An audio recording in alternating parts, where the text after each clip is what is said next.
neuvostossa. Joo. Olet kristinuskon vai uskonnollisesti vakautunut. Vakautunut. Mitä se tarkoittaa? Vakaumuksellinen. Vakaumuksellinen, anteeksi. Nämä mun sanat, mä väsyttää tää politiikka. Mä yritän tehdä vähän kulttuurihistoriallisesti, okei? Okay? Kulttuurihistoria. Niin, no joo, mutta sit mä taas ajattelen, että politiikassa perustelut pitää löytyä jostain muualta kuin uskonnosta. Mutta omasta arvopohjasta.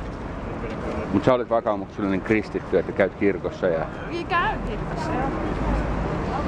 Joo, niin se niinku... Mut niitä ei sit sun mielestä pidä sekoittaa uskontoa ja tätä... Ei, ja kuten, politiikkaa. No ei, ja siis mun mielestä aina kun puhutaan arvoasioista, niin pitää pystyä perustelemaan se, että minkä takia jotain arvoa kannattaa. Että se ei ole mikään politiikan perustelu, että Raamattu sanoo näin. Niin. Et silloin se pitää pystyä perustelemaan kaikille. Onko meillä niinku... Mitäs mieltä sä oot Suvivirrestä?